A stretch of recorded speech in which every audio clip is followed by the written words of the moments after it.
දම් පිපාසාවෙන් පෙළෙන අපට දම් ගඟුලෙන් දෝතක්ගත් යතිවරයකුගෙන් දම් පැන් පිතක් පන්සිල් මළුව සුබෝදෑසනක් තෙරුවන් සරණයි.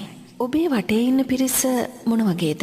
ඔබේ හදවතටම දැනෙන අය ගැන කතා කරොත් අම්මා තාත්තා දරුවෝ යහළුවෝ ගැන කියලා කිව්වහම මම මේ කතා කරන්නේ කල්යාණ මිත්‍රයෝ ගැන. මොකද පවිටු මිත්‍රයොත් ඉන්නවනේ. ඒ කියන්නේ අපිව දුගතියට ඇදගෙන යන අය, මෙලොවදීම අපිට අපේ ජීවිතය අහිමි කරන අය, අපේ ජීවිතය අපිට නැති වුණාට පස්සේ අපිට වෙච්ච දේ දැනෙන්නෙත්. මම කතා කරන්නේ එහෙම අය ගැන නෙමෙයි. කොහොම වුණත් අපිට හුඟක් දයාබරව ජීවිතේ නිවැරදිම මඟ පෙන්වමින් ළඟින් රැඳෙන අය. ඒ අයටවත් පුළුවන්ද අපි මේ යන අවස්ථාවේ අපිව දිව්‍ය ලෝකයකට එක් කරගෙන යන්න? එහෙම නැත්නම් අපායට වැටෙන්න යනකොට අපිව අල්ලගන්න බැහැ නේද? එහෙමනම් මොකද්ද මාර්ගය? බුදුරජාණන් වහන්සේට උනත් ඔබවත් මාවත් එක් කරගෙන යන්න බැරි ගමනක් ගැන මේ කියන්නේ. උන්වහන්සේ අපිට මඟ පෙන්නුවා. උන්වහන්සේ යන විදිහ කියලා දුන්නා. උන්වහන්සේ අපට උත්හාන වීරිය ඇති කරගන්න විදිහත් කියලා දුන්නා. එහෙමනම් ක්‍රියාත්මක විය යුත්තේ ඔබත් මමත් මේ මොහොතේ ඉඳලා. එහෙමනම් කුසල ශක්තිය අවදි කරගනිමින් අපේ පුණ්‍ය ශක්තිය අවදි කරගනිමින් සූදානම් වෙමු සිරස FM පන්සිල් මළුවේදී ධර්මයේ ශ්‍රවණය කරන්න. රහතුන් වැඩිමග ඔස්සේ ඔබට දහම් දේශනා කරන පූජ්‍ය රාජගිරියේ ආර්ය ඥාන ගරු ස්වාමීන්ද්‍රයන්න් වහන්සේ උදෑසන 8 වනතුරු ඔබට දහම් දේශනා කරાવી. බුදුන් දෙසූ මඟ සත්‍යය සොයා ගිය අපේ කාලයේ මුනිවරයෙකුගේ ආවර්ජනය.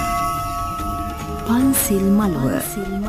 අද උදෑසනම ඔබ වට්ටක පිරිත ශ්‍රවණය කරානේ. වට්ටක පිරිතේ කතාවස්තු ඔබට මතකද? වටකුරුල්ලෙක් ගැන. බෝධිසත්ව ආත්මයක්කේ වටකුරුළු ආත්මය.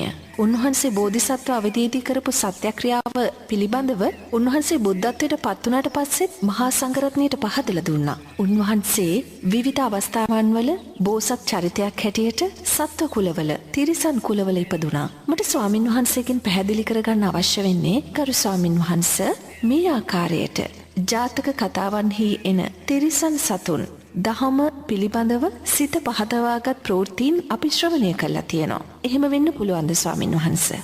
නෑ, මෙහෙමයි නෝ. තිරිසන් සතුන්ට ප්‍රසාදයක් සකස් කරගන්න පුළුවන්. නමුත් මේ තිරිසන් සතුන්ට නිවන් අවබෝධයට කදාල යන්න බෑ. සීල සමාධි ප්‍රඥා මාර්ගයක් වැඩෙන්නේ නැහැ. ආරෂ්ඨාංග මාර්ගයක් වැඩෙන්නේ නැහැ. නමුත් දැන් අපි හිතමු දැන් අර ඔයවෙනි අවස්ථාවට පත්වෙච්ච ගෙම්බෙක් ගැන මං අහලා තියෙනවා සූත්‍රයක කියනවා.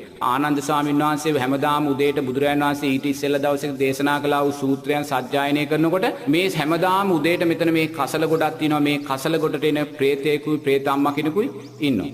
එතකොට මේ ප්‍රේත අම්මා මේ හඬ ශ්‍රවණය කරලා තේරෙනවද?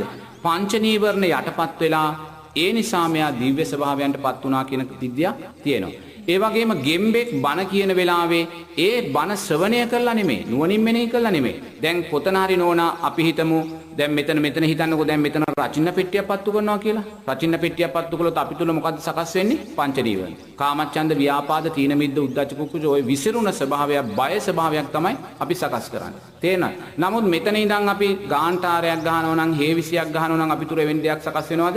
නෑ, අපි තුල සංහිඳුන හිතක් තමයි සකස් වෙන්නේ. ඒතකොට නෝනා අධික සංගීත භාණ්ඩ යොදලා සින්දුවක් කියන තැනකුත්, ස්වාමින් වහන්සේ කෙනෙක් මිහිරි හඬකින් බණක් කියන තැනකුත් හිටියොත් හිත සංසුන් වෙන්නේ කොතනද? ස්වාමීන් වහන්සේලා බණ කියන තැන නේද? ඒ වගේ අර ධර්මයේ ශ්‍රවණය කරනකොට ඒ ධර්මයේ තියෙනා වූ මිහිරි ස්වභාවයේ තියෙනා වූ සංයමය, ඒ තියෙනා වූ විනයකාමී බවට අර සතාගේ පංච නීවරණ යටපත් වෙනවා. එයා මේ හඬට හොඳින් කන් දීගෙන ඉන්නවා. නමුත් එයාට නුවණින් මෙනෙහි කරන්න එයා දක්ෂ නැහැ. ඒ කන් දීගෙන ඉන්නකොටම එයා යම් විදියකින් මැරුණොත්, මැරෙන වෙලාවේ නෝනා ඊළඟ ප්‍රතිසන්දිය සුගතිගාමී සුඛසන්දියක් වෙන්න පුළුවන්. මොකද පංච නීවරණ යටපත් වෙච්ච හිතකුණුයි ඒ සතා මැරෙන්නේ. දැන් අර මල්ලිකා බිසව අසිදිසි දාණය දීලත් පණුකුලේකයි ඉපදුනේ. තේන අසිදිසි දාණය කියන්නේ නෝනා මේ ශාසනයක එක්කනයි අසිදිසි දාණය දෙන්නේ. දෙන්නෙකුට ඒක දෙන්න බෑ. ඕනම ශාසනයක එක්කෙනයි අසිදිදානය පූජා කරන්නේ. ඒතකොට ගෞතම බුදුරජාණන් වහන්සේගේ ශාසනයේ අසිදිදානය පූජා කළේ කවුද? කොසල් රජුගේ මල්ලිකා බිසව. ඒකට නෝනා අනිවාර්යයෙන්ම බුදුරජාණන් වහන්සේ ඇතුළු රහතන් වහන්සේලා 509 ඉන්න ඕනේ. ඇත්තු 500 දෙනෙක් ඉන්න ඕනේ. රාජ කන්‍යාවන් 500 දෙනෙක් ඉන්න ඕනේ. මුතුකුඩ 500ක් තියෙන්න ඕනේ. එදා වියදම හැටියට කෝටි ගාණක් ධනයක වියදම් වෙනවා. ඒසා පින්කමක් කරලා ඒසා අසිදිසි දාණය දීලා අවසානයේ මල්ලිකා බිසව මැරෙන වෙලාවේ කාමයේ වරදවා හැසිරීමේ චිත්තයක් මතුවෙලා පණුකුලයකටයි වැටෙන්නේ. ඒතකොට දැන් එයා පණුකුලයක ඉන්නවා ගැඩවිල් කුලයක. සතියකට පස්සේ ගිහිල්ලා සස්ත්‍රීක දිව්‍ය තලයක ඉපදෙනවා. ඒතකොට කෙනෙක් අහන්න පුළුවන් ගැඩවිලා කොහොමද දෙවියෙක් වුනේ කියලා. එතකොට මේ ගැඩවිලා දෙවියෙක් වුනේ නෝනා ඒ ගැඩවිලාගේ තියෙන අකුසල් චිත්තය නිසා උපාදාන පත්‍යා භවෝ කියන ධර්මතාවයේ තුල ආයතෙන්ට වැටුණා. වැටුණත් මේ විඥානය කියන්නේ නෝනා ඇතිවෙමින් නැතිවෙමින් මැරෙමින් ගලාගෙන යනා වූ දෙයක්. ඒ ගලාගෙන යනා වූ දේ අතීතේ රුවගුණ අතීතේ කුසල අකුසල් ශක්තියින් කැටි වෙලයි ගලාගෙන යන්නේ. එතකොට මේ පණුකුලේ පණුවා අතෙන්ට වැටිලා දවස් 7ක් යනකොට එයාගේ පින නිසාම එයාට එකපාරට ආලෝකයක් පේන්න පුළුවන්. ඒ ආලෝකයේ උපාදානය වෙච්ච ගමන් මැරෙද්දී එයා ශාස්ත්‍රීය දිව්‍ය තලයක මොකද අර පින නිසා මෙයාට එක ආලෝකයක් උපාදානය වෙන දෙයක් නුවණින් ගලපන්න බෑ ගැඩවිලාට. නුවණින් ගලපලා මරණ වෙලාවේ මේ හිත අනිත්‍යයි කියලා දකින්න බෑනේ ගැඩවිලකට. නමුත් එයාට පංච උපාදානස්කන්ධයක් සකස් වෙනවා. ගැඩවිලාටත් ඇස කන නාසය දිව ශරීරය මනස ආයතන හයක් තියෙනවා. මොකද ආයතන හයකින් තොර සත්වෙක් මේ ලෝකේ නැහැ. මොකද ඕනෑම සත්වෙක් පටිච්ච සමුප්පන්න ක්‍රියාවලියට යටයි.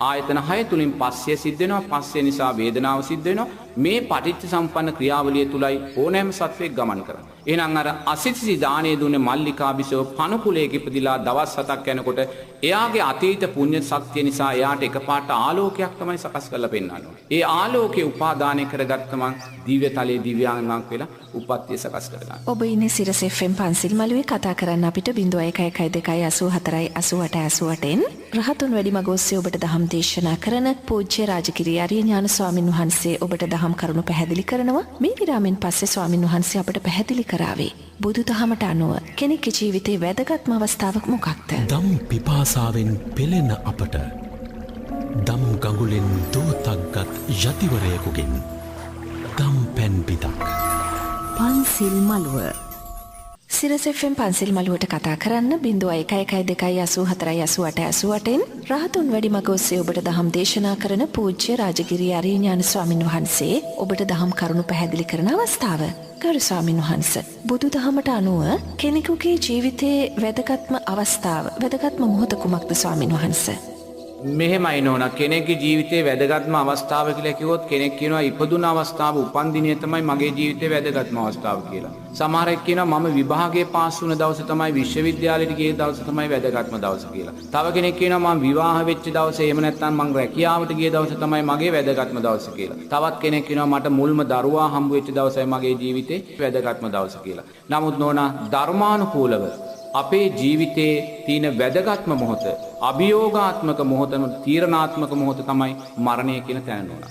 අපි ජීවිතේ හැම දෙයක්ම නිරතුරුව අපි සැලසුම් කරනවා. තේරෙනවද? ඉගෙන ගන්න කොහොමද? විශ්වවිද්‍යාලය යන්නේ කොහොමද? ගෙවල් දොරවල් හදන්නේ කොහොමද? දරුවෝ හදන්නේ කොහොමද? මේ සෑම දෙයක්ම අපි සැලසුම් කරනවා. මේවා ජීවිතේ අත්‍යවශ්‍යම දේවල්, අභියෝගාත්මක දේවල් කියලා හිතලා. නමුත් නෝනා මේ සියල්ලටම වඩා අභියෝගාත්මක දේ අනතුරුදායක දේ තමයි මරණය කියන කාරණය. මොකද මේ කොයි දේත් අධ්‍යාපනයෙන් අපි වැටුනොත් අපිට පල්ලෙහා රැකියාවක් කරගෙන හරි ජීවත් වෙන්න පුළුවන්. ගෙයක් දොරක් හදාගත්තේ නැත්නම් අපි කුලී ගෙයක හරි ජීවත් වෙන්න පුළුවන්. දරුවෙක් අපිට නැති වුණොත් අනුන්ගේ දරුවෙක් හදාගෙන හරි අපිට ජීවත් වෙන්න පුළුවන්. නමුත් මරණය කියන අභියෝගාත්මක අවස්ථාව, මරණය කියන තීරණාත්මක අවස්ථාව අපිට ජය ගන්න බැරි වුණොත් කල්ප ගණන් සතර අපායකට වැටුණු අවාසනාවන්තයෙක් බවටයි පත් වෙන්නේ. ඒ නිසා අපි දක්ෂ වෙන්න ඕනේ අපේ ජීවිතයේ ඉස්සරහා තියෙන බලවත්ම අභියෝගය, බලවත්ම මේ කාරණය මරණය කියන කාරණේ තීන්දුව කරගන්න. ඒ නිසා බුදුරජාණන් වහන්සේ දේශනා කරනවා ජීවත්ව සිටියදී මරණය සැලසුම් කරගන්න කියලා. මොකද අපි ජීවිතයේ සෑම දෙයක්ම සැලසුම් කරනවා. විභාගයට යන්නේ කොහොමද? අධ්‍යාපනය ලබන්නේ කොහොමද? මේ සෑම දෙයක්ම සැලසුම් කරත් අපි මරණය සැලසුම් කරගන්නේ නැහැ. සැලසුමකින් තොරවම අපි මරණයට වටිනවා. ඔය සතර අපායේ ජීවත් වෙන සෑම සත්වයක්ම මිනිස්සෙක් වෙලා ඉපදුන වෙලාවේ මරණය සැලසුම් කළේ නැහැ. සැලසුමකින් තොරව මරණයටපත් වුණා. අන්න සතර අපායට වැටුණා. දැන් ගොඩේමක් නැහැ. ඒ නිසා අපි දක්ෂ වෙන්න සෑම රාත්‍රියකම විනාඩි 10ක්වත් වෙන් කරගන්න මරණය කියන කාරණය සැලසුම් කරගන්න. මම මැරුණාට පස්සේ මේ තණ්හා පත්‍යා උපාදානං උපාදාන පත්‍යා භවෝ කියන ධර්මතාවය තුල මම මැරිලා නැවත කොහේ ඉපදෙයිද කියන කාරණය ගැන හිතන්න. බුදුරජාණන් වහන්සේ ශ්‍රේෂ්ඨ මරණ පහක් ගැන දේශනා කරනවා.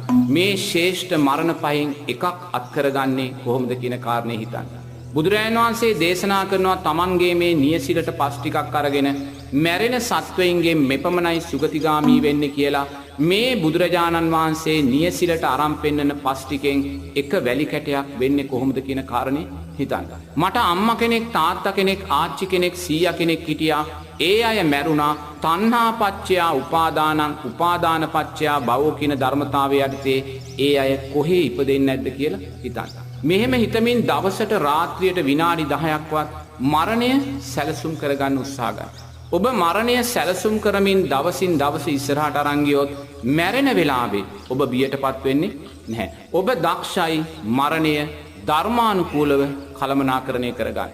ඒ නිසා නිරේතුරුවම ජීවත්ව සිටියදී මරණය සැලසුම් කරගන්න. මොකද අපේ ජීවිතයේ ඉදිරියේ තියෙන භයානකම අනතුර භයානකම අභියෝගය මරණය.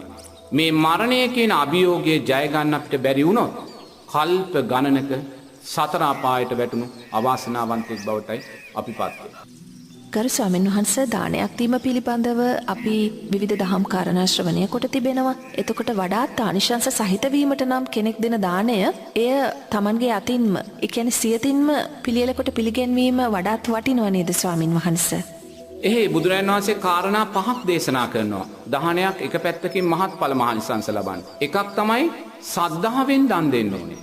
දෙවෙනි දේ තමයි ගෞරවයෙන් දන් දෙන්න ඕනේ. තුන්වෙනිව කර්මය කර්මඵල විශ්වාසයෙන් දන් දෙන්න ඕනේ. හතර වෙනුවෙන් ප්‍රණීතව දන් දෙන්න ඕනේ. පස් වෙනුවෙන් සියතින් සකසාගත දෙයින් දන් දෙන්න ඕනේ. සද්ධාවෙන් දන් දෙනවා කියන්නේ මොකද්ද?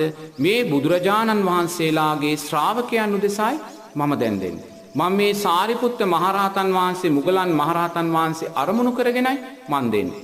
මේ සාරා සංක කල්ප ලක්ෂ ගානක් දස පාරමී ධර්මයන් පුරමින් ලෞතුරා බුදුරජාණන් වහන්සේ පසුපසින් ගමන් කරගෙන ආපු ඒ උතුම් සාරිපුත්ත මහරහතන් වහන්සේ මුගලන් මහරහතන් වහන්සේ අරමුණු කරගෙනයි මම මේ දන් දෙන්නේ කියන සද්ධාව අපි තුල ඇති වෙන්න ඕනේ. ඒ සද්ධාව ඇති වෙන්න නම් අපි පන්සලට ඉස්සෙල්ලාම දානෙට ගිහිල්ලා ආරාධනා කරන්න යද්දී අපි දක්ෂ වෙන්න ඕනේ නාලා පිරිසිදු වෙලා සුදු ඇඳුමක් ඇඳගෙන අවම වශයෙන් බුලත් අතක්වත් අරන් ගිහලා ස්වාමින් වහන්සේලාට වැඳලා ආරාධනා කරන්න. එහෙම නැත්නම් සීනි ටිකක් තේකොළ ටිකක් ගිලම්පස ටිකක් අරන් ගිහිල්ලා ස්වාමින් වහන්සේට වන්දනා කරලා ස්වාමින් වහන්සේකට මේ කාරණේ සැලකරලා තියන්න.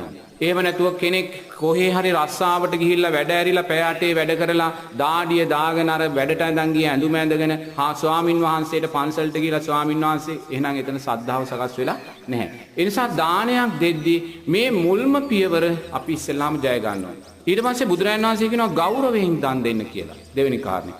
ගෞරවය කියන්නේ ස්වාමින් වහන්සේලාට ලැබිය යුතු ගෞරවය අපි දෙන්න ඕනේ. ඒ කියන්නේ සමහර දාට අපි දකිනවා ඔය පාරවල් වල දවල් 10 මාට 11ට යනකොට සමහර ත්‍රිවිල් වල ස්වාමින් වහන්සේලා 4 දෙනෙක් වඩම්මගෙන ඉන්නවා. එක ස්වාමින් වහන්සේ කෙනෙක් ඔඩොක්කුවේ ඉන්නේ. දැන් කොහාටද මේ දානෙගෙද ගෞරවයක් තියනවද? නැහැ. සමහර දානගෙවල් වලට යනකොට වතුර බේසම තියනවා, තුවාය තියනවා. කවුරුත් ඉදිරිපත් වෙන්නේ නැහැ කකුල් දෙක හොදන්න. එක්ක ලැජ්ජයි, එක්ක මාන්නය. මේ හේතුන් නිසා ඒව සකස් වෙන්නේ නැහැ. ඒ නිසා එවැනි තැන් වලදීම අපි දක්ෂ වෙන්න ඕනේ මේවා නිවැරදි ආකාරයට සිද්ධ කරලා. කුසල් පක්ෂයේ මගේ ජීවිතේ නෝනා මම අප්‍රමාණ අනුන්ගේ දානගෙවල් පිරිත් ගෙවල් වලට ගිහි ජීවිතේ සම්බන්ධ වෙලා තියෙනවා. ඔය ගිහි ජීවිතේ සම්බන්ධ වෙද්දී මම හැමදාම තෝරගන්නේ ස්වාමීන් වහන්සේලා කකුල් හොදන එක. මං මගේ අත් දෙකෙන් අප්‍රමාණ ස්වාමීන් වහන්සේලා කකුල් හොදලා තියෙනවා. පුංචි සාමණේරගේ කකුල හේදුවෙත් මම සාරිපුත්ත මහරහතන් වහන්සේගේ දෙපා සෝදනවා කියලා. ඒ නිසායි මේ මොහොතේත් නෝනා අපි යන තැන අපි එපා කියද්දි අපි වඩින පාවඩේට මල් වැටෙන්නේ. ඒ සංස්කාර. ඒ නිසා අපි දක්ෂ වෙන්න ඕනේ මෙවැනි දේවල් කිරීම තුලින්ම අපේ සංස්කාරවල ශක්තිය වැඩි කරගන්න. ඊට පස්සේ ස්වාමින් වහන්සේලා ගෙදෙට්ට වැඩම කරලා ස්වාමින් වහන්සේලාට ආසන පනවද්දී පහසු ආකාරයෙන් සුව පහසු ආකාරයෙන් ඉඳගන්නේ ආසන ටික පනවනවා. සමහරලාට අපිට පේනවා ස්වාමින් වහන්සේලා 19ක් ඉන්න තැන එක පඩික්කමක් තමයි තියෙන්නේ. පඩික්කම දිගට අල්ලගෙන මෙහෙම යනවා. ස්වාමින් වහන්සේලාට පහසුවෙන් දානේ වළඳන්න ඒ කටයුතු කරන්න අවශ්‍ය දේ සපයන ප්‍රමාණයටයි අපි ගෞරවය ඇති කරගත්තා වෙන්නේ. තුන්වෙනි කාරණේ නෝනා කර්මයේ කර්මඵල විශ්වාසයෙන් දන් දෙන්න ඕනේ. ඒ කියන්නේ Taman දකින්න ඕනේ දානය දීම නිසා අපිට ලැබෙනා වූ ආනිසංස. දානය දීම නිසා අපිට ලැබෙනා වූ ආනිසංස මොනවාද? ආයුෂ වර්ණයේ සැපේ බලය. ඉතින් මේ විශ්වාසය ඇතිවයි අපි දන් දෙන්න ඕනේ. ඉතින් ඒ විශ්වාසය ඇතුව අපි දන් දෙද්දී එක පැත්තකින් අපි ඇති කරගන්න ඕනේ මම මේ දානීය පූජා කරන්නේ ඒ සාරිපුත්ත මහරහතන් වහන්සේ කොණ්ඩඤ්ඤ මහරහතන් වහන්සේගේ පැවතින ආර්ය මහා සංඝරත්නයට කියන විශ්වාසය ඇති කරගන්න. විශ්වාසය ඇති කරගෙන අනිත් පැත්තෙන් අපි නිරතුරුවම දක්ෂ වෙන්න ඕනේ කර්මය කර්මඵල විශ්වාසය ඇති කරගෙන ඒ දානීය පූජා කරන්න. අනිත් එක දැන් හුඟක් වෙලාවට අපි දානි පූජා කරනකොට ස්වාමින් වහන්සේලාට මුදල් ඇල්ලොත් පූජා කරනවා. ඒක අපිට එපා කියලා කවදාක්වත් කියන්න බෑ. මම ආරණ්‍යගත වෙලා මං කොහේ හරි කුටියක ඉන්න පුළුවන්. මට අවශ්‍ය දානි ටික මං පාත්‍රයක් අරන් ගියක් ඉස්සරහට ගිහලා මං සොයා ගන්නවා. නමුත් ඒ මගේ ජීවිතේ. නමුත් ශාසනයේ පැවැත්ම ශාසනයේ ආරක්ෂාව පිරිවෙන් පවත්වාගෙන යන ගිහි පින්වතුන්ලාගේ ඇවතුම් පැවතුම් මේ සියලුම ශාසනික සේවාවන් කරන්නේ පන්සල. ඒ නිසා ඒ ස්වාමින් වහන්සේලා කියනවා නම් ලයිට් බිල මෙච්චරක් තියෙනවා, ටෙලිෆෝන් බිල මෙච්චරක් තියෙනවා, නඩත්තුව මෙච්චරක් තියෙනවා, බෙහෙත් ඔත්තන්න තියෙනවා කියලා අපිට ඒවා කිසිම දෙයක් ප්‍රතික්ෂේප කරන්න බෑ. ඒ නිසා යම් හේකින් ඔබලා දානීය වෙලාවේ ස්වාමින් වහන්සේට මුදල් පූජා කරනවා නම් කොයි වෙලාවකවත් ඒ මුදල් සංඝයා උදෙසා සාංගික කරන තැන තියන්න යන්න එපා. සාංගික කරන තැන අටපිරිකර ඇතුළු සෙසු පිරිකර තියන්න ඒ මුදල් ලැල්ලොප් ටික වෙන කොහේ හරි තියලා තියන්න.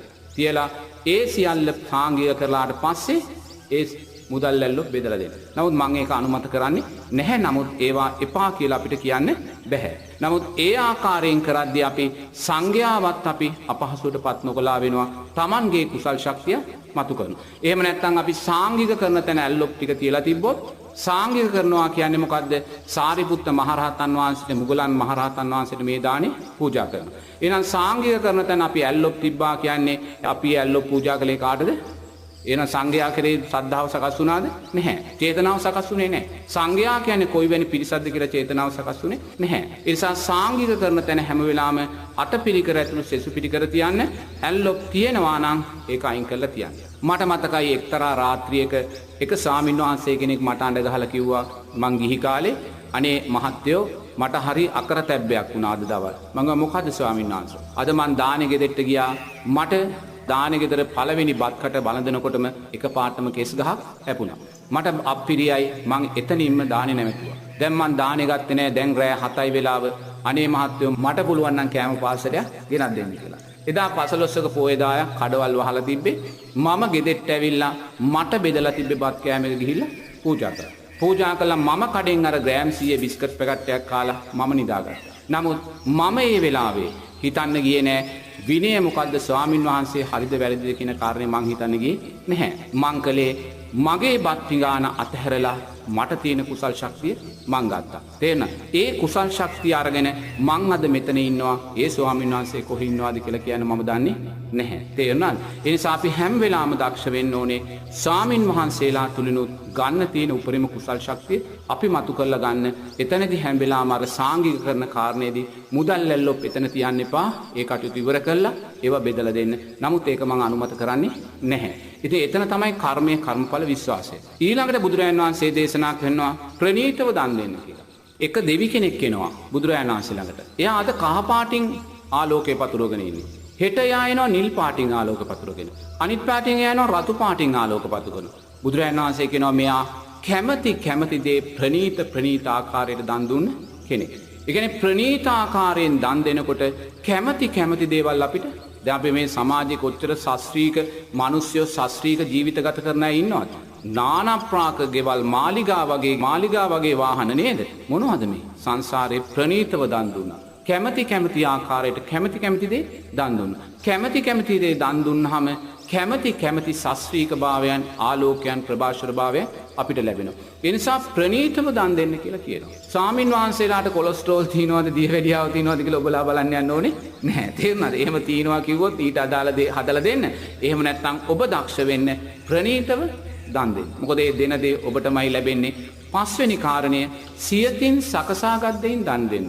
ඔබ කඩේට ගිහිල්ලා තලගුලියක් ගෙනල්ලා මට පූජා කරනවට වඩා ඔබ ගෙදර තලගුලියක් හදලා මට පූජා කරන එකයි ආනිසංස වැඩි. කඩේට ගිහිල්ලා ගත්තොත් සල්ලි දුන්නා ගෙනල්ලා පූජා කරා එච්චරයි. ඔබ ගෙදර තල ටික ගෙනල්ලා, තල ටික හොදලා, තල ටික වේලලා, තල ටික කොටලා, ඒක අඹරලා මේ සෑම පියවරෙන් පියවරම ඔබ තුල කුසල් සිත සකස් වෙනවා. ඔබ කඩේට ගිහිල්ලා කෑම පාර්සලයක් ගෙනල්ලා පූජා කළොත් එතන බොහොම පුංචි කුසල් සිතක් සකස් වෙනවා. ඔබ ගෙදර හාල් ටික ගෙනල්ලා හාල් ටික හොදලා මේ සියලු කටයුතු කරලා ඒ ආකාරයෙන් කරන චිත්තයක් පාසා ඔබ සියතින් සකසා දෙන දානේ ආනිසංස වැඩි කියලා බුදුරජාණන් වහන්සේ කියනවා. ඒ නිසා දන් දෙද්දි හැම වෙලාවෙම සියතින් සකසාගත් දෙන්න කඩෙන් ගන්න තියෙන දේවල් අවම කරලා ගන්න හැම දෙයක්ම අතින් හදලා දෙද්දි තමයි ඒකේ ආනිසංස පක්ෂය වැඩි. ඔබ මේ ආනිසංස පහ රැකෙන විදිහට දන් දුන්නොත් බුදුරජාණන් වහන්සේ කියනවා ඔබ නැවත මිනිස්සෙක් වෙලා ඉපදුනොත් ඔබට මහා සම්පත් ලැබෙනවා. ඒ සම්පත් භුක්ති විඳින්න කැමැත්ත ලැබෙනවා. දැන් සමාජයේ ජීවත් වෙන මිනිස්සුයෝ ඉන්නවා. ඒගොල්ලන්ට කෝටි ප්‍රකෝටි ගණන් සම්පත් තියෙනවා. නමුත් ඒ සම්පත් ඒගොල්ලෝ රිසිසේ භුක්ති විඳිනවා. කැමැති ආකාරයට කැමැති ආකාරයට සැප විඳිනවා. ඇයි ඒ පෙර ජීවිතේ දන් දුන්නා මේ කාරණා පහෙන් පරිපූර්ණවයි දන් දුන්නා. දැන් කෙනෙක් ඉන්නවා. එයා දන් දෙනවා. නමුත් මේ කාරණා පහ සම්පූර්ණ කරන්නේ නැහැ. ඒ කාරණා පහ සම්පූර්ණ නොකිරීම නිසා දන් දීම නිසා එයත් සස්ත්‍රීක වෙලා ඉපදෙනවා. නමුත් ඒ ඉපදිච්ච සස්ත්‍රීක භාවයේ භුක්ති විඳින්න එයා කැමති නැහැ. සමහරු ඉන්නවා කෝටි ගාණක් වටිනා ගෙවල් තියෙනවා. ඒක කුලියට දීලා පුංචි ගේක තමයි ඉන්නේ. ගෙදර වාහනේ තියෙනවා. යන්නේ බස් එකේ. අල්මාරියේ ඇඳුම් කට්ටල 50ක් තියෙනවා. අඳින්නේ එකම ඇඳුමයි. තේරෙන? අප්‍රමාණ සල්ලි වේදම් කරලා කන්න බොන්න පුළුවන්. නමුත් කන්නේ කඩින්. ඇයි? දානය නිසා ලැබුණා. අර කාරණා පහ පරිපූර්ණ කළේ නැහැ. ලැබිච්ච දේ විඳින්න පින නැහැ. ඒ නිසා බුදුරජාණන් වහන්සේ කියනවා දානයක් දෙද්දී 1 සද්ධාව, 2 ගෞරවය, 3 කර්මය කර්මඵල විශ්වාසය, 4 ප්‍රණීතව දන් දෙන්න, සියතින් සකසා දන් දෙන්න. එයයි දානේ ලෞකික සැපේ ලබන්න පුළුවන් පැත්ත. අවබෝධයෙන් දන් දෙමු. දුකට වැටෙන කෙනෙක්ට සුගතිය කරා යාමට ඒ දානයම හේතුවක් කරගනිමු. මේ විරාමෙන් පසුව රහතුන් වැඩිමග ඔස්සේ ඔබට දහම් දේශනා කරන පූජ්‍ය රාජගිරියේ අරියඥාන ස්වාමින් වහන්සේගෙන් පැහැදිලි කරගනිමු දානය දීම පිළිබඳව. අපි දානය දීමට සිත ඇති කරගන්නා මොහොතේ ඉඳලා කුසල කර්මයන් උපරිමයෙන් රැස් කරගන්නා ආකාරයට ඒ කරන්නේ කොහොමද? විමසුමු ස්වාමින් වහන්සේගෙන්. බුදුන් දෙසූ මඟ සත්‍යය සොයා ගිය අපේ කාලයේ මුනිවරයෙකුගේ ආවර්ජනය. පන්සිල් මළුව. ගරු ස්වාමින් වහන්ස, ඔබ වහන්සේ අපිට නිරතුරුවම මතක් කරන දෙයක් තමයි දානයක් දෙනවා කියලා කියන්නේ තව කෙනෙකුට ආයු වර්ණ සැප බල කියන දේ අපි දෙනවයි කියන එක. ඒ කාරණේ ඇත්තටම හිතනකොටත් හිතට ලොකු සැනසීමක් දැනෙනවා. ඔබ වහන්සේගෙන් තවදුරටත් දැන ගැනීමට කැමති මේ දානයක් දීමේදී බෞද්ධයෙක් හැටියට කළ යුතු නිවැරදිම ආකාරය පිළිබඳව තවත් පැහැදිලි කිරීමක්. මෙහෙමයි දානයක් දෙද්දි නෝන බුදුරජාණන් වහන්සේ කියනවා මේ සිතට අලංකාරයක් උදෙසා සිතට පරිස්කාරයක් උදෙසා දන් දෙන්න කියලා. කෙනෙක් දන් දෙනවා නෝනා මෙලවදී ලැබමි කියලා දන් දෙනවා. මෙලවදී ලැබෙමි කියන්නේ මම රැකියාවක් ලැබේවා, මට බිරිඳක් ලැබේවා, මට විවාහයක් හරි වේවා, මගේ අධ්‍යාපනයේ දියුණු වේවා. දැන් සමහරු ගෙනල්ලා අපිට දානේ පූජා කරනවා. පූජා කළා කියන්නේ ස්වාමීන් වහන්සේ දෙසැම්බර් මාසේ අපේ දුවගේ O level අනේ විභාගේ පාස් වෙන්න ප්‍රාර්ථනා කරන්න කියලා. ඒ මොකක්ද එයා කියන්නේ? දන් දීලා මෙලවදී ලැබමි කියලා ප්‍රාර්ථනා කරගෙන ජීවත් වෙනවා. තව කෙනෙක් ඉන්නවා නෝනා. එයා දන් දීලා පරලොවදී ලැබමි කියලා දන් දෙනවා. ඒ කියන්නේ පරලොව දෙවියෙක් වේවා, නැවත ශාස්ත්‍රීය මිනිසෙක් වේවා කියලා ප්‍රාර්ථනා කරගෙන දන් දෙනවා. තව කෙනෙක් ඉන්නවා නෝනා, එයා පරම්පරාවෙන් එන නිසා එයා දාන දෙනවා. අපේ සීයා, අපේ ආච්චි, අපේ තාත්තා, අපේ අම්මා අහවල් ආරණ්‍යට අහවල් මාසේ අහවල් දානේ හැමදාම දුන්නා. ඒ දුන්න නිසා අපි දාන දෙනවායි කියන කාරණේ එයා දන් දෙනවා. තව කෙනෙක් ඉන්නවා නෝනා, එයා හිතනවා මේ මහාන බමුණන් එහෙම නැත්නම් සාමින් වහන්සේලා මිල මුදල් හම්බ කරන්නේ නැහැ, ආදායමක් නැහැ, ඒගොල්ලන්ට බිරින්දෑවරු දරුවෝ නැහැ. ඒ නිසා අපි ඒ අයට දන් දෙන්න ඕනේ කියන කාරණේ හිතමින් එයා දන් දෙනවා. තව කෙනෙක් ඉන්නවා නෝනා, එයා සතුට උදෙසා පමණයි දන් දෙන්නේ. එයා කෙනෙකුට ආහාර වේලක් දීලා ඒක කනවා දැකලා සතුටු වෙනවා. කෙනෙකුට ඇඳුමක් දීලා එයා අඳිනවා දැකලා සතුටු වෙනවා. ඊට වඩා දෙයක් එයා දන්නේ නැහැ. බුදුරජාණන් වහන්සේ කියනවා මේ සෑම දානයක්ම මහත්ඵල මහානිසංස නැහැ කියලා. මහත්ඵල මහානිසංස නැහැ. නමුත් ආනිසංස තියෙනවා. මේ සෑම දානයක්ම ආනිසංස තියෙනවා, සුගතිය ලැබෙනවා. නමුත් මහත්ඵල මහානිසංස නැහැ කියනවා. ඒතර බුදුරජාණන් වහන්සේ කියනවා මහත්ඵල මහානිසංස දානය මොකද්ද? මේ සිතට අලංකාරයක් උදෙසා, පරිස්කාරයක් උදෙසා දෙන දානයයි කියලා. මොන සිතටද? සමත විදර්ශනා සිතට. සමත විදර්ශනා සිත කියන්නේ මොකද්ද? මේ රූපය අනිත්‍යයි කියලා ඔබ දැක්කා වූ හිත. මේ වේදනාව සංඥාව සංස්කාර විඤ්ඤාණයන් අනිත්‍යයි කියලා ඔබ දැක්කා වූ හිත. මේ ලෝකයේ දුකයි කියලා දැක්කා වූ හිත. මෙන්න මේ හිත ශක්තිමත් කරගන්න මේ සිතට පරිස්කාරයක් හැටියට දන් දෙන්න කියලයි බුදුරජාණන් වහන්සේ දේශනා කළා. එහෙනම් දන් දීමේ සැබෑම අර්ථය මොකද්ද? දන් දෙමින් දානේ ආනිසංස ජීවිතයට ලැබමින් ඒ ආනිසංසයන්ගේ අනිත්‍යභාවය දකින්න. දන් දුන්නොත් මොකද්ද ලැබෙන්නේ? ආයුෂ, වර්ණය, සැපය, බලය. දන් දෙමින් දානේ ආනිසංස ජීවිතයට ලැබමින් ඒ ආනිසංසයන්ගේ අනිත්‍යභාවය දකිමින් ජීවත් වෙනවා. ඔබ S2 පියාගෙන මේ ඇස අනිත්‍යයි කියලා දකින වෙලාවේ ඔබ දකින්නේ දානේ ආනිසංසයන්ගේ අනිත්‍යභාවය. මොකද මේ ඇස යැපෙන්නේ, ඇස පෝෂණය වෙන්නේ මේ ආහාරය තුලින්ම. එහෙනම් මේ ඇස අනිත්‍යභාවයට පත් වෙනවා කියන්නේ දානේ සංස්කාරයන් අනිත්‍යභාවයට පත් වෙනවා. ඒ නිසා දන් දෙමින් දානෙන් ආයුෂ වර්ණයේ සැපේ බලයේ ජීවිතයට ලැබමින් ඒ ආයුෂ වර්ණයේ සැපේ බලයේ අනිත්‍යයි කියන දකින මොහොතේම ඔබ දානය නිසා මහත්ඵල මහානිසංස ලබාගත් කෙනෙක් බවටයි පත් වෙන්නේ. ඒ නිසා මේ ගිහි ජීවිතයේ ගිහි පින්වතුන්ලාට දානය අත්‍යවශ්‍ය දෙයක්. දාණයෙන් තොරව මේ ධර්ම මාර්ගය අපිට ඉස්සරහට යන්න බෑ. අපි යම් දවසක මේ ඇස මට අයිති නැහැ කියලා අතහැරෙන්න ඕනේ. මේක පටිච්ච සමුප්පන්නව ලැබුණ දෙයක් බව Taman දකින්න ඕනේ. නාම රූප පත්‍ය නාම රූප නිසා සකස් වුණා වූ සලආයතන. එහෙම පටිච්ච සමුප්පන්නව දැකලා මේ ඇස කෙරේ තියෙන තෘෂ්ණාව අතහැරෙන්න ඕනේ. එහෙනම් කවදා හරි මේ ධර්ම මාර්ගයේ අපි උතුම් චතුරාර්ය සත්‍ය අවබෝධ කරනවා කියන්නේ මේ ඇස පටිච්ච සමුප්පන්නව මට අයිති නෑ කියලා එයා දකිනවා. හේතුඵල ධර්මයස. එහෙනම් මේ ඇස මට අයිති නෑ කියලා අත්හැරෙන්න යන ගමනක් නම් අපි යන්නේ. සාක්කුවේ තියෙන පර්ස් එකේ තියෙන රුපියල් 100 දානීය උදෙසා අත්හැරින්න කැමති නැත්නම් අපිට මේ ගමන යන්න පුළුවන්ද? බැහැ. එතන සමාජයේ සමහරුන්ගේ මතයක් තියෙනවා අපි භාවනා කරන අය අපි දන් දෙන්නේ නැහැ කියලා. එහෙම පිරිසක් සමාජයේ ඉන්නවා. නමුත් ඒ ප්‍රකාශය ධර්මයට කොතනටවත් ගැලපෙන්නේ නැහැ. මොකද අනාගාමී ඵලයට උප්පත්ත උග්‍ර ගෘහපතිවරයා දන් දුන්නා. වේලුකණ්ඨගේ නන්ද මාතාව අනාගාමී ඵලයටපත් වෙලා දන් දුන්නා. විසාකාව අනේ පිළිසිටුමා සෝවාන් ඵලයටපත් වෙලා අප්‍රමාණ දන් දුන්නා. එහෙනම් ධර්ම මාර්ගයේ ගමන් කරද්දී මම භාවනා කරන කෙනෙක් මම දන් දෙන්නේ නැහැ කියනවා නම් ඒක සම්පූර්ණයෙන්ම ධර්මයට පටහැනි දෙයක්. ඒ නිසා දානය අත්‍යවශ්‍යයි මේ ගමනේදී. දානෙන් තොරව යමිට ගමන යන්න බෑ. මොකද මුලින්ම අපි තෘෂ්ණාව කියන දේ ෂේ කරගන්නේ අතේ තියෙන මුදල කැප කරලා. එතනින් තමයි අපි පටන් ගන්න ඕනේ. ඒ නිසා එක පැත්තකින් අපි දක්ෂ වෙන්න ඕනේ හැකිතාක් දන් දෙමින් ඒ දානයේ සංස්කාරයන් අනිත්‍යයි කියන කාරණේ ජීවිතයට එකතු කරගන්න. එහෙම නැත්නම් දාණයෙන් අපිට ආයුෂ වර්ණයේ සැපේ බලය ලැබෙනවා. ඔබ දන් දෙන්න හොරනම් ඔබ ආයුෂ වර්ණයේ සැපේ බලය හීන වෙනවා. ආයුෂ වර්ණයෙන් සැපේ බලයෙන් හීන වුණොත් අපිට ආරෂ්ඨාංගික මාර්ගය තුල ගමන් කරන්න පුළුවන්ද? ගමන් කරන්න බෑ. එහෙනම් ප්‍රඥාව කියන කාරණය ඇති කරගන්න නම් නිරතුරුවම අපි සංස්කාරයන්ගේ අනිත්‍යභාවය දකිමින් දන් පූජා කරන්න දක්ෂ වෙන්න. සිරස FM පන්සිල් මළුවේදී ඔබ දහම් ශ්‍රවණය කරන වේලාව කතා කරන්න 0112 84 88 88 අපට රහතුන් වැඩිමග ඔස්සේ ඔබට දහම් දේශනා කරන පූජ්‍ය රාජගිරිය ආර්ය ඥාන ස්වාමින් වහන්සේ ඔබට මෙම දහම් කරුණු පැහැදිලි කරන්නේ. ගෞරවනීය ස්වාමින් වහන්සේ නිරතුරුවම කුසල කර්මයන් ප්‍රගුණ කරන කෙනෙකුගේ අවසන් මොහොතේ චුතිසිත පුංචි පමාවකදී වෙනස් වෙන්න පුළුවන්. එහෙම වෙනස් වෙලා දුගතිගාමී වෙන්න පුළුවන්ද? අනිත් කාරණේ ස්වාමින් වහන්සේ අශෝක අධිරාජයා ඊටමත් කෙටි කාලයකට පිඹුරු කුලයක ඉපදුනා උත්පත්තිය ලැබුවා කියලා අපි දන්නවා.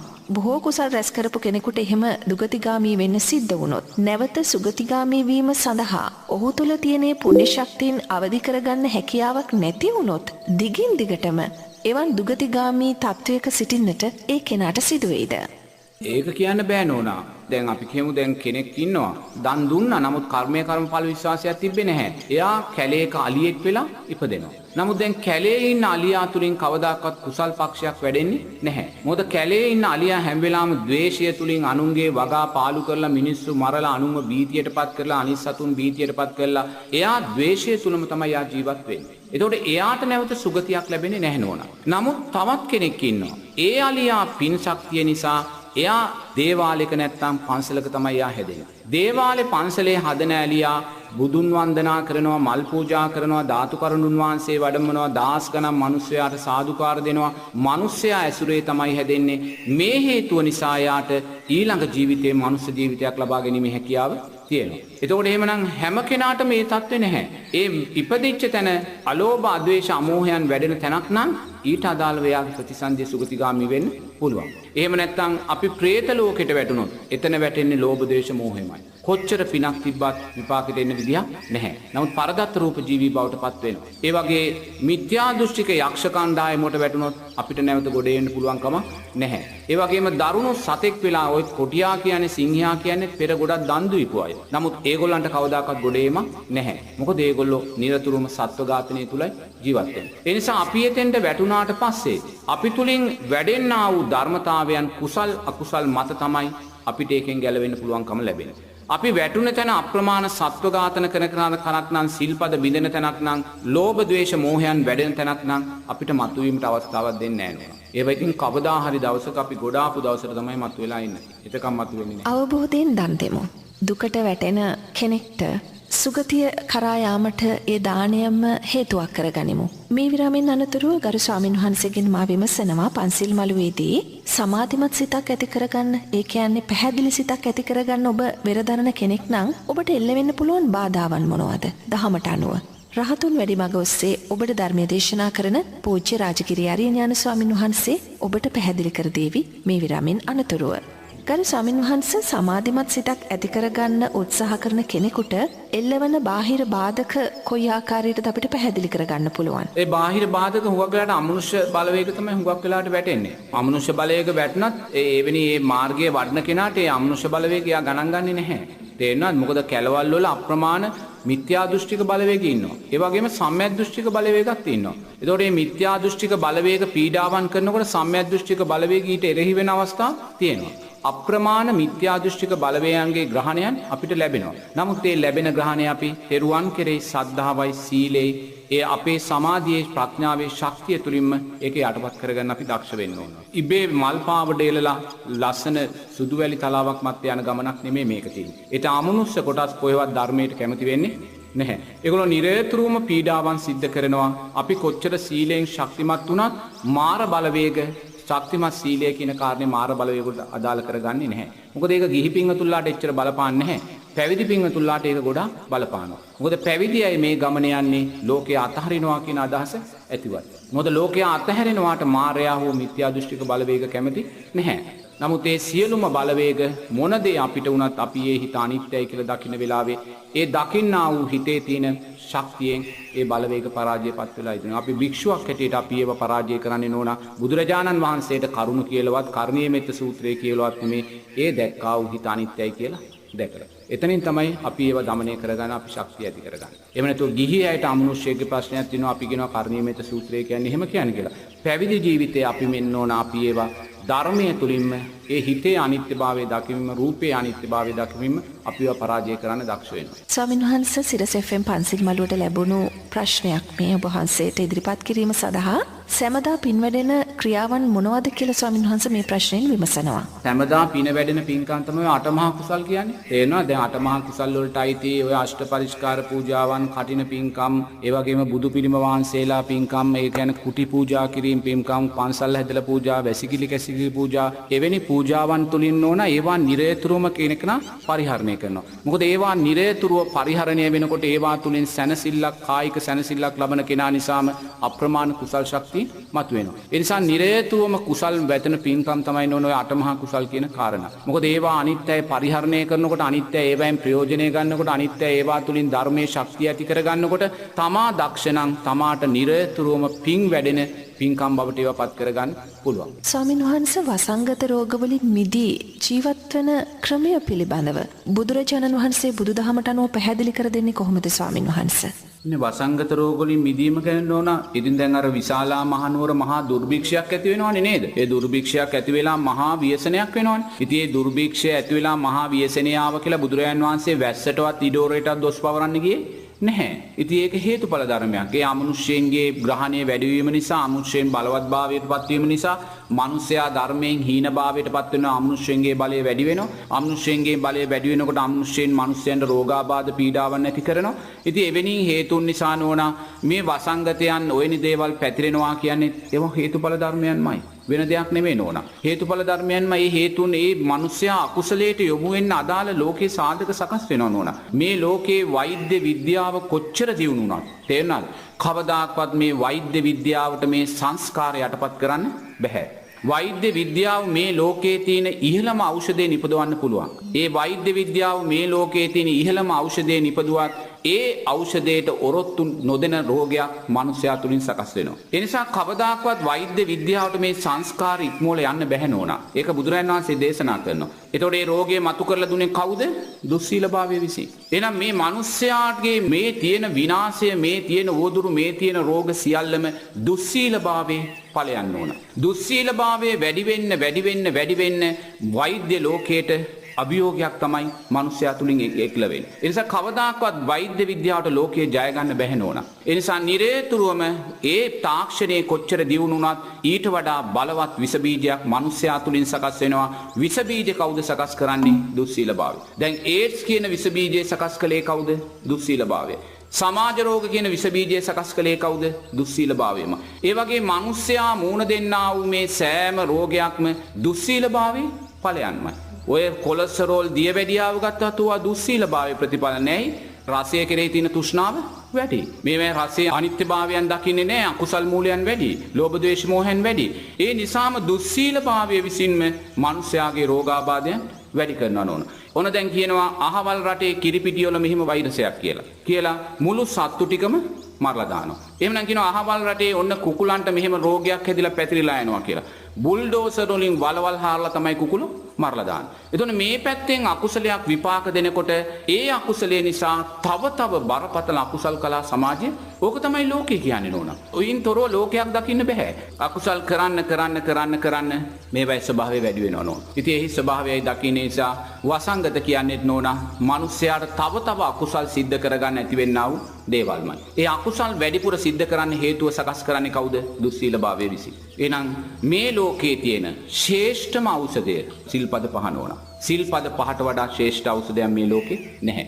ඒ නිසා මේ ලෝකේ මොන ඖෂධ ගත්තත් වැඩක් නැහැ සිල්පද පහ දුර්වල කරගන්න ඕන. කවුරු හරි මොන ඖෂධ ගත්තත් සිල්පද පහ දුර්වල කරගෙන මේ ජීවිතේ සැනසෙල්ල ඉපදුනත් ඊළඟ ජීවිතය වැටෙන්නේ සතර අපායට. ඒ නිසා මේ ලෝකයේ තියෙන ශ්‍රේෂ්ඨම නිරෝගීභාවය, ශ්‍රේෂ්ඨම ශක්තිය තමයි මේ සිල්පද පහ කියන කාරණා. ඔබ සිල්පද පහ ආරක්ෂා කරගෙන මේ ලෝභ, ද්වේෂ, මෝහ අකුසල් වලින් බැහැර වෙලා ජීවත් වුණොත් ඒ කුසල් ශක්තිය විසින්ම අතීත අකුසල් පවා යටපත් කරන්න ඔබට පුළුවන්කම තියෙනවා. එතනයි අපි හිත පිහිටන්න. එහෙම නැත්නම් වෛද්‍ය විද්‍යාවෙන් මේ ලෝකේ ජය ගන්න කවදාකවත් බෑ නෝන. එහෙම හිතන්න පුළුවන් කෙනෙක් වෘත්තීය මමත්වයේ දැඩිභාවය නිසා අපිට මේ ලෝකයේ සූපත් කරන්න පුළුවන් කියලා. නමුත් ලෝකයේ සූපත් කරන්න හදන සෑම කෙනෙක්ම රෝගීභාවයට අදාළ සංස්කාරයන් තුලයි ජීවත් වෙන්නේ. එයත් කවදා හරි අංශභාග හැදිලා රෝගී වෙලා ලෙඩ ඇඳේ ඉඳලා මැරෙන ස්වභාවයෙන් ඉඳගෙන තමයි එයා ලෝකයේ සූපත් කරන්න යන්නේ.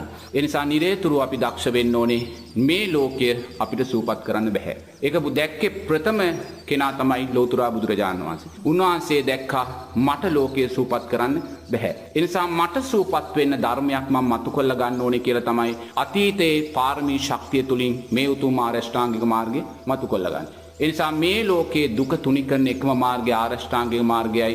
ආරෂ්ඨාංගික මාර්ගයෙන් බැහැර දුක තුනී කරන මාර්ගයක් මේ ලෝක ධාතු තුල නැහැ නෝනා.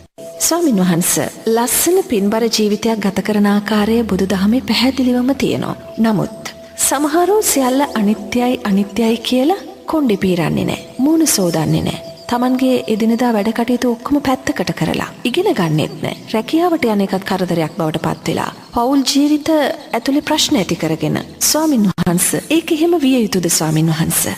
නෑ මේ බුද්ධ ධර්මයේ කියන්නේ නෝන සැපය පෙන්වන මාර්ගයක්. බුදුරජාන් වහන්සේ කොතනකවත් දුක කියන කාරණේ පෙන්වන්නේ නැහැ. දැන් මේ මිනිස්යාට වෙලා තියෙන මිනිස්යා දුක කියන කාරණේ හඳුනන්නේ නැහැ. මිනිස්සයා හිතන්නේ මේ සැපේ කියන්නේ මේ ක්‍රිකට් ගහනවා, වොලිබෝල් ගහනවා, මේ රාත්‍රී සමාජ ශාලාවට ගිහිලා සතුටු වෙනවා, ඔය විනෝද සංචාරය යනවා, ඕවා තමයි සැපේ කියලා හිතන්නේ. ඉතින් ඕවා වැළැක්වුණොත් දුක කියලා හිතන්නේ එතනයි. නමුත් දුක කියන්නේ ඕක නෙමෙයි නෝනා. බුදුරජාණන් වහන්සේ දුක කියලා කියන්නේ මේ සතර අපායේ තියෙනා වූ දුක. මේ සතර අපායේ මේ මිනිස්සෙක් මේ ජීවිතේ කොච්චර ලස්සනට සෙල්ලම් කළා, කොච්චර ලස්සනට විනෝද වුණත් වැඩි මොනොත් අවුරුදු 70ක් විනෝද වෙයි. ඔය අවුරුදු 70 සතුටු වෙලා සතර අපායට වැටුණොත් වැටුණොත් කල්ප ගානක් සතර අපාය දිගයි. ඒ නිසා බුදුරජාණන් වහන්සේ කියන්නේ අනේ සිල්පද ආරක්ෂා කරගෙන මේ කාමයන්ගෙන් බැහැර වෙලා ජීවත් වෙන්න කියලා මිනිස්සයා සෙල්ලම් කරනවාට අකමැතිකම හින්දා නෙමෙයි. මිනිස්සයා දුකට වැටෙනවාට අකමැති හින්දා නෙමෙයි. බුදුරජාණන් වහන්සේ කියනවා අනේ මේ මිනිස්සයා ලස්සන්ට කාලා බීලා ඇඳලා ජීවත් වෙලා hina වෙලා ඉන්නවා දකින්න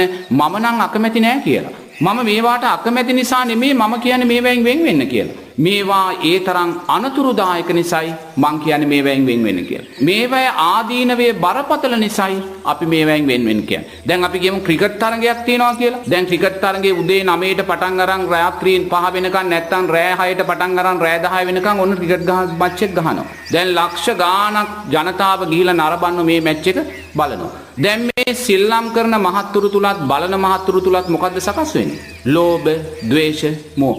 මේ ක්‍රිකට් මැච් එක බලන පැය 5 පුරාවට නැත්නම් පැය 8 පුරාවට ඒ සියලු දෙනාම ක්‍රීඩා කරන මහත්තුරුත් ප්‍රේක්ෂකයෝ සකස් කරගන්නේ ලෝභ, ද්වේෂ, මෝහ අකුසල මූලයන්මයි. කොතනකවත් කුසල් එක සිතක් සකස් වෙන්නේ නැහැ ඒගොල්ලෝ තුල. මොකද ඒගොල්ලෝ බලාගෙන ඉන්නේ අරයා බෝලයක් කරලා අරයා අවුට් වෙන්නේ කොයි වෙලාවද කියලා එතන ද්වේෂය සකස් කරගෙන ඉන්නේ. තේරෙනවද? ඒ නිසා නිරතුරුවම තමන්ගේ ප්‍රතිවාදියා පරාද වෙනකම් ප්‍රතිවාදියාට පහර වැදෙනකම් එතන ද්වේෂය වැඩි කරමින් එයා තුල ලෝභ ද්වේෂ මෝහ වැඩෙන්නේ. බුදුරජාණන් වහන්සේ සෙල්ලම් කරන්න එපා කියලා අපි කාටවත් කියන්නේ නැහැ. විනෝද වෙන්න එපා කියලා අපි කාටවත් කියන්නේ නැහැ. බුදුරජාණන් වහන්සේ කියන්නේ ඒව කරන්න. ආදීනවය මේකයි. ආදීනවේ මේකයි. ආදීනවේ දැකලා කැමති කෙනෙක් මේකෙන් මිදෙන්න. එහෙම නැතුව බුදුරජාණන් වහන්සේ තරම් සැපයට යන පාරක් පෙන්නපු ශාස්ත්‍රුන් වහන්සේ කෙනෙක් මේ ලෝකේ නෑ වෙන්නේ. මේ ලෝකේ තියෙන ශ්‍රේෂ්ඨම සැපය වෙන සක්‍රියා කියන තැනට යන්නත් බුදුරජාණන් වහන්සේ අපිට පාර පෙන්නලා තියෙනවා. මේ ලෝකේ ශ්‍රේෂ්ඨම සැපයන් වෙන මේ තුසිතේ යාමයේ නිම්මාන රතියේ පරිනිම්මිත වසවත්තියේ තාවතින්සේ වගේ ශාස්ත්‍රීක දිව්‍ය තල වලට යන්නත් පාර බුදුරජාණන් වහන්සේ අපිට දේශනා කළා. මේ මනුස්ස කුලවල ඉපදිලා රජ කෙනෙක්, සිටු කෙනෙක්, ඇමති කෙනෙක්, ප්‍රභූ මහේශාක්‍ය කෙනෙක් වෙන්නත් පාර අපිට කියලා දීලා තියෙනවා. එහෙනම් බුදුරජාණන් වහන්සේ තරම් සැපයට කියන මාර්ගය පෙන්නපු වෙන ශාස්ත්‍රුන් වහන්සේ කෙනෙක් මේ ලෝකේ නැහැ. ප්‍රශ්නේ තියෙන්නේ අපිට මේක ගලප ගන්න බැහැ නෝනා. අපි මේ ලස්සනයි කියලා සැපයි කියලා දකින්නේ මේ ජීවිතේ මේ ගත කරන මේ කාරණේ විතරයි. දැන් අපේ ජීවිතේ දැන් අපි හිතමු දැන් සැපේ කියලා කියන්නේ තරුණයෙක් ගන්නකො. එයා ලස්සනට මේ වර්තමානයේ තියෙනවනේ නවීන පන්නේ ඇඳුම් පැළඳුම් නේද? මේවා ඇඳගෙන මේ ලස්සනට ජීවත් වෙලා නැත්නම් ලස්සනට රත්තරන් පැළඳගෙන මාල දාලා මගුල් ගෙදර කියන්නේ කොහොම තමයි සැපයි කියලා දකින්න. නමුත් අපි දන්න ස්වාමින් වහන්සේ කෙනෙක් උතුම් සමාධියෙන් ඕන මේ දිව්‍ය තලයක ජීවත් වෙන දිව්‍ය අජානීය අස්වෙක් දැකලා තියෙනවා අරමුණු වෙලා. ඒ දිව්‍ය අජානීය අස්වැයන් ඕන අඩි 7ක් විතර උස කෙනෙක්. එයාගේ මුළු ශරීරෙම වර්ණය මොනරෙක්ගේ පිලේ වර්ණය නෝනා. ඒ වලිගේ ස්වභාවය නෝනා ඔබ හිතන්නේ මොනරු 10 දෙනෙක්ගේ පිල් කලඹ ගලවලා ගන්න. ඒ කියන්නේ පිල් කලම් 10ක් විතර එකට ප්‍රමාණවත් වලිගයක් තියෙන. එයාගේ මේ කොඳුනාරටිය දිගේට නෝනා මෙහෙම දෙපැත්තට වැටුණු මොනර පිල් වගේ ශරීරයේ පිල් දෙපැත්තට වැටිලා තියෙනවා. ආයුෂ වර්ණීය සැපය බලෙන් ඒ කියන්නේ මේ මනුස්ස ලෝකයේ කොච්චර ලස්සනට ඇඳගෙන පැළඳගෙන ජීවත් වෙන මිනිස්සෙක් මම දැක්කත් නෝනා කෙනෙක් මම දැක්කත් ඒ සෑම නෝනා කෙනෙකුටම මහත්යාට වඩා දිව්‍ය තලයේ ඉන්න අජානීය අස්සයා ලස්සනයි නෝනා. තේරුණාද? දිව්‍ය තලයේ ඉන්න අජානීය අස්සයා ලස්සනයි. බුදුරජාණන් වහන්සේ නම් සුගතිය පෙන්වන්නේ නෝනා සුගතියේ ඉන්න තිරිසන් සතාත් මේ මනුස්ස ලෝකයේ ඉහළම රූපලාවර්ණයෙන් පරිපූර්ණ වෙච්ච මිනිස්යාට නෝනාට වඩා ලස්සනයි නෝනා. එහෙනම් බලන්න අපේ තියෙන දුර්වලතාවය අපි මේ දකින්න. අපි මේ ප්‍රාථමික දෙයක් සැපයක් සතුටක් ලස්සනක් හැටියට අරන් තියෙනවා. මේ ප්‍රාථමික දෙයක්. අරසා ඉහළ සැපයන්ට තමයි බුදුරජාණන් වහන්සේ අපිව පෙන්වන්නේ. සාරිපුත්ත මහරහතන් වහන්සේට බඩේ අමාරුවක් හැදෙනවා. මුගලන් මහරහතන් වහන්සේ එනවා සාරිපුත්ත මහරහතන් වහන්සේ මුණ ගැහෙන්න. ඇවිල්ලා අහන ඔබ වහන්සේට මේ බඩේ අමාරුව මීට ඉස්සෙල්ලා හැදුනාම ඔබ වහන්සේ වැළඳුවේ මොනවද කියලා. එතකොට සාරිපුත්ත මහරහතන් වහන්සේ කියනවා මම නෙළුම් මල වැළඳුවා කියලා. ඒ වෙලාවේ මුගලන් මහරහතන් වහන්සේ එර්දියෙන් දිව්‍ය තලයට පැන නගිනවා. ගිහිල්ලා අනෝතත්ත විල්තෙරට යනවා. අනෝතත්ත විල්තෙරට යද්දී දිව්‍ය ඇතුන් අනෝතත්ත විල්තරේ නානවා. ඒ දිව්‍ය ඇතුන්ට කියනවා මට සාරිපුත්ත මහරහතන් වහන්සේට පූජා කරන්න නෙළුම් මල අවශ්‍යයි කියලා. එතකොට අර දිව්‍ය ඇතුන් අනෝතත්ත විලෙන් නෙළුම් මල ගලවලා සුද්ධ කරලා හොදලා මිටියක් කරලා මුගලන් මහරහතන් වහන්සේට දෙනවා. දුන්නා මුගලන් මහරහතන් වහන්සේ ඒ මිටිය අරගෙන ගෙනල්ලා සාරිපුත්ත මහරහතන් වහන්සේට පූජා කරනවා. එහෙනම් නෝනා දිව්‍ය තලවල දිව්‍ය සතුන් ඉන්නවායි කියන කාරණය සම්පූර්ණයෙන්ම ඇත්තක්. සමහර දිව්‍ය ඇතුන් ඒගොල්ලන්ගේ මේ දල් වලට රත්තරන් කොපු දාලා මේ නලලට නලල් පට දාලා මේ කකුල් වලට ගෙජ්ජි දාලා එහෙම තමයි ඒගොල්ලෝ පහළ වෙන්නේ. එහෙ පහළ වෙනකොටම ඉතින් ඒසා ශාස්ත්‍රීය තැන බුදුරජාන් වහන්සේ සුගතිය කියලා පෙන්වන්නේ ඔය සැපේටයි නෝන. නමුත් අරසා සැපයක් ලෝකේ තියෙද්දි අපි මේ සැපය කියලා අල්ලන් ඉන්නේ මොකද්ද? මේ විනෝද වෙලා తాවකාලික සතුටක් ලබන මේ පුංචි සැපය. නමුත් මේ తాවකාලික සතුටෙන් ලැබෙන පුංචි සැපය අවසානයේ අපිව බරපතල අකුසල කරයි අරන් යනවා. ඒ නිසා බුදුරජාණන් වහන්සේ තරම් ලෝකයාට සැපයට යන පාර පෙන්නුව වෙන ශාස්ත්‍රුන් වහන්සේ කෙනෙක් මේ ලෝකේ නෑ නෝන. ඒ නිසා අපි කියන්නේ මොකද්ද? මේ මනුස්ස ලෝකේ ජීවත් වෙන රූමත්ම කාන්තාව කවුද? ඊට වඩා ලස්සන දිව්‍ය අජානීය අස්ය දිවතලේ ඉන්නවා. එතෙන්ටයි අපි යන්න ඕනේ. ස්වාමීන් වහන්සේ පන්සිල් මළුවට ලැබුණු ප්‍රශ්නයක් දිව්‍ය තලයක යම් සත්වයෙකු ලෙස හෝ උත්පත්තිය ලැබීමට දිව්‍ය ලෝක අරමුණු කොට භාවනා කරන්න ඕනේද කියලා තමයි මේ ප්‍රශ්නෙන් විමසන්නේ. නෑ. ඒ දිව්‍ය තලයේ සත්වෙක් කියලා ඉපදෙන්නේ නෝන සිල්පද බිඳගත්ත අය. ඒ දිව්‍ය තලයේ සත්තු වෙලා ඉන්නේ සිල් රැක්ක අය නෙමෙයි. ඒගොල්ලෝ සිල්පද බිඳලා නමුත් පින්කම් කරලා. දැන් වර්තමාන සමාජයේ ඉන්නවනේ පින්කම් කරනවා සිල්පද රැකින්නේ. ඒකෝ සිල්පද රැකෙන්නේ නැතුව පින්කම් කරලා මැරෙන වෙලාවේ පින උපාදානිය වුණොත් ඒ දිව්‍ය තලයේ දිව්‍ය තිරිසන් සතෙක් වෙලා ඉපදෙනවා. මේ මනුස්ස ලෝකේ දිව්‍ය තිරිසන් සතුන් ඉන්නවා. ඒගොල්ලෝ නෝන ආයුෂ වර්ණයෙන් සැප. ඒගොල්ලන්ගේ ශරීර නිකන් වෙල්වට් රෙද්දක් වගේ ග්‍රීස් පැහෙන් ලස්සනට දිදුලනවා. මුළු ශරීරෙම තෙල් වැగిරෙනවා වගේ. ඒගොල්ලන්ගේ තම්බුරුණු මහ පොළොවේ ගෑවෙන ප්‍රමාණයට විශාලයි. ඒසා ශාස්ත්‍රීය සත්තු. තේන්න. දැන් ඔය අපි ඔය සමහර ඔය කතරගම දෙවියන්ට කන්න ලව් කරනකොට කියන්නේ මැණික් ගඟට හරක් රැල්ලට අධිග්‍රහිත කතරගම දෙවියෝ කියලා කියනවා නේද? එතකොට මේ හරක් රැල්ල කියන්නේ මොකක්ද? ඒ හරක් රැල් කියන්නේ නෝන ඔය මේ හම්බන්තොට පැත්තේ කතරගම් පැත්තේ අර ගොම ගොඩේ මුත්‍රා ගොඩේ läගලා ඉන්න හරක් නෙමෙයි. ඒ හරක්ට දෙවියෝ දිවෙස්සලායිද දෙවි කෙනෙක්? ඒවට නෙමෙයි. ඒ හරක් ගාලා කියන්නේ අර දිව්‍ය ස්වභාවයේ හරක්. ඒගොල්ලෝ දෙවියන් ආශ්‍රිතව දෙවියන් ඇති දැඩි කරන දෙවියන් ඒවෙන් ඵල ප්‍රයෝජන ගන්න හරක් ඒගොල්ලෝ. ඒ දිව්‍ය ස්වභාවයේ හරක් රැල්ලට තමයි කතරගම දෙවියෝ අධිග්‍රහිතයි කියන්නේ. දිවෙස්සලනවා කියන්නේ. ඒ නිසා දිව්‍ය සතෙක් වෙලා උප්පත්තිය ලබන්නේ සිල් බිඳගත් පින්කම් කරපු කෙනෙක්මයි. සිල් රැක්ක පින්කම් කරපු කෙනෙක් කවදාකවත් දිව්‍ය සතෙක් වෙලා උපදින්නේ නැහැ. ඔබ සිරස FM පන්සිල් මළුවේදී ධර්මයේ ශ්‍රවණය කරමින් සිටින වෙලාව ඔබ සිරස FM පන්සිල් මළුව අහන්නටය කියලා ඔබ තව කෙනෙකුට කිව්වා නම් කතා කරලා ඔබ බොහෝ පින්වන්ත කෙනෙක්. මොකද ඔබට අවස්ථාව ලැබුණා තව කෙනෙකුට ධර්මය පිළිබඳව කියලා දෙන්න. එහෙමනම් මේ විරාමෙන් පස්සේ ස්වාමින් වහන්සේ අපට පැහැදිලි කරාවේ පුද්ගලයෙක් තමන්ගේ ජීවිත කාලය පුරාවටම මෙනෙහි කළ යුතු කාරණේ පිළිබඳව ස්වාමින් වහන්සේ පැහැදිලි කර දෙනවා. දම් පිපාසාවෙන් පෙළෙන අපට දම් ගඟුලෙන් දෝතක්ගත් යතිවරයකුගෙන් දම් පැන් පිතක් පන්සිල් මළුව ගරු ස්වාමින් වහන්ස පුද්ගලයෙක් නිරතුරුවම ආර්ය අෂ්ටාංගික මාර්ගය මෙනෙහි කළ යුතුයි. එම ගමන් මාර්ගයේ යන්නට උත්සාහ කළ යුතුයි කියන කාරණය අපි අවබෝධ කරගෙන තියෙනවා. ගරු ස්වාමින් වහන්ස මේ ආකාරයට මේ පිළිබඳව මෙනෙහි කළ යුත්තේයි. මෙහෙමයි නෝනා දිබ්බ ලෝතුරා බුදුරජාණන් වහන්සේ නමක් මේ ලෝකෙට පහළ වෙන්නෙම මේ උතුම් ආරෂ්ඨාංගික මාර්ගය දේශනා කරන්න. තේරුණාද? මේ ආරෂ්ඨාංගික මාර්ගය තමයි නෝනා දුක තුනී කරන මාර්ගය.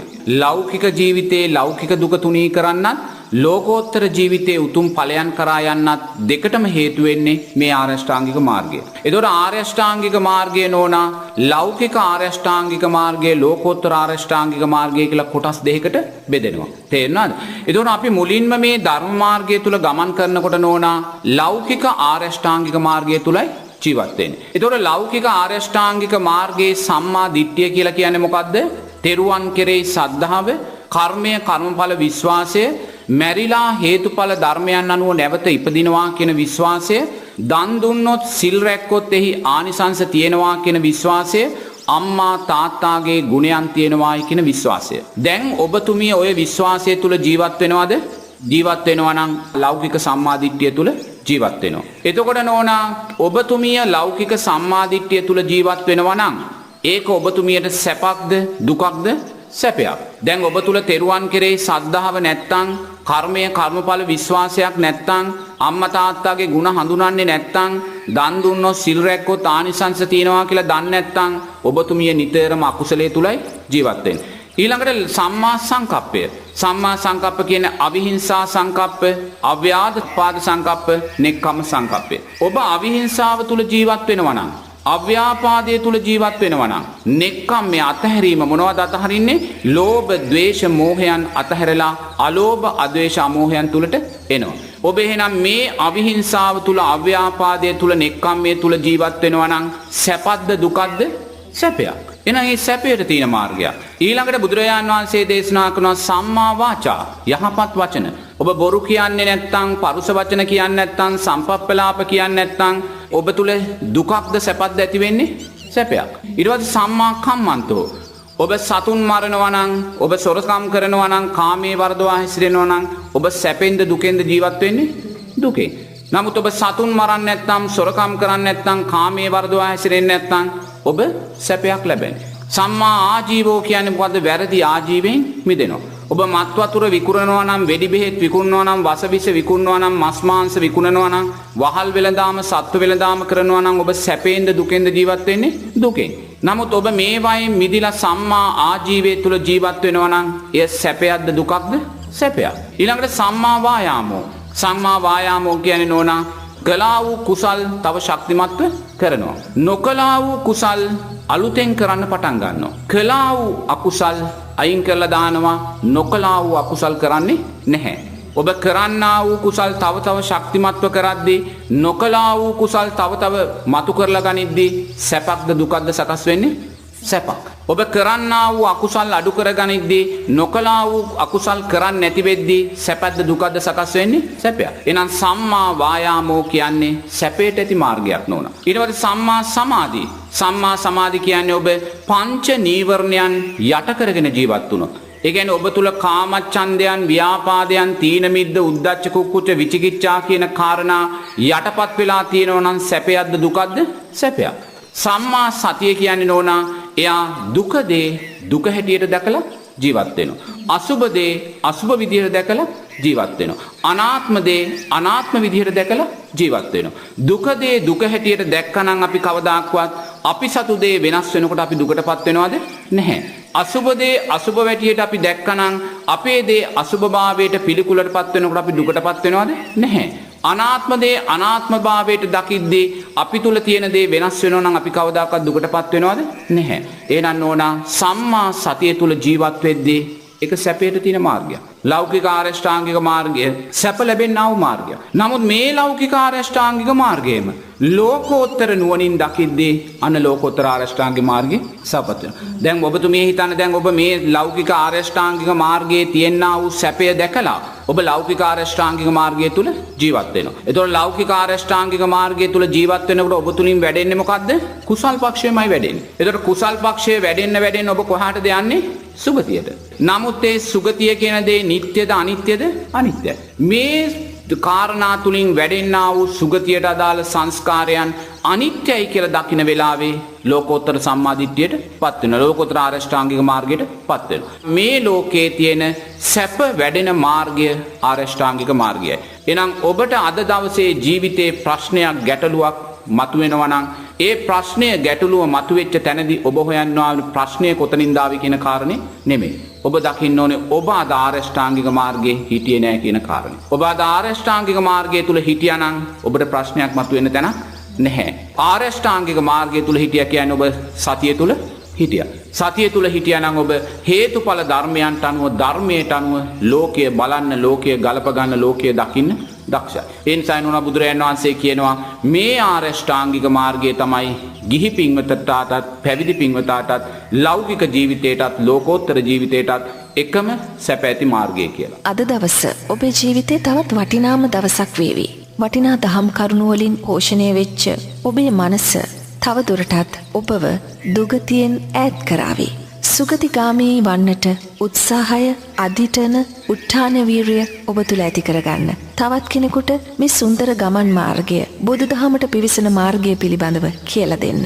ඔබ බොහෝ කුසල් රැස් කරගත් අයෙක් වේවි. එහෙමනම් අද දවසේදී සිරස FM පන්සිල් මළුවේදී ධර්මයේ ශ්‍රවණය කරපු ඔබ සියලුම දෙනාට තෙරුවන් සරණයි.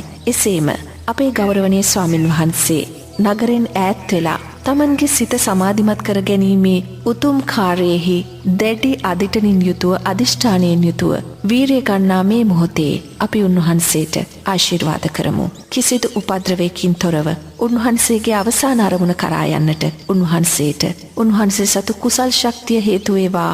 මේ දුන්නා වූ ධර්ම දානමය බලය උන්වහන්සේට ඉමහත් වූ ශක්තියක්, ආශිර්වාදයක්, රැකවරණයක් වේවා. තෙරුවන් සරණයි ගරු ස්වාමින් වහන්සේ. ඔබ වහන්සේට රහතුන් වැඩිමග ඔස්සේ ඔබට දහම් දේශනා කළ පූජ්‍ය රාජගිරියේ අරියඥාන ස්වාමින් වහන්සේ ඉදිරි දිනයක වැඩම කරાવી ඔබ වෙනුවෙන්ම ධර්මය දේශනා කරන්නට. තෙරුවන් සරණයි. දැස් පියාගන්න. එන්න මා සමග මේ අරණට. තුරුපත් සෙලවෙන හඬ පවා ඇසෙන දහම් අරණෙන් නැගෙන දම්කඳ විඳගන්න. පන්සිල් මළුව රහතුන් වැඩිමග ඔස්සේ ඔබට දහම් දේශනා කරන පූජ්‍ය රාජගිරියේ අරියඥාන ස්වාමින් වහන්සේ විසින් පැහැදිලි කරන ලද උතුම් දහම් කාරණා සහිත අන්තර්ගත වුණු රහතුන් වැඩිමග ඔස්සේ 7 වන කොටස පොතක් හැටියට දැන් ඔබට පරිශීලනය කිරීමේ අවස්ථාව තියෙනවා. ඉතින් ඔබත් වාසනාවන්ත වන්න. එහි තොරතුරු තවදුරටත් ඔබ ළඟ තබාගෙන පරිශීලනය කරන්නටත් තව කෙනෙකුට ධර්ම දානමය පින්කමක් හැටියට ලබා දෙන්නටත් ඔබට පුළුවන්.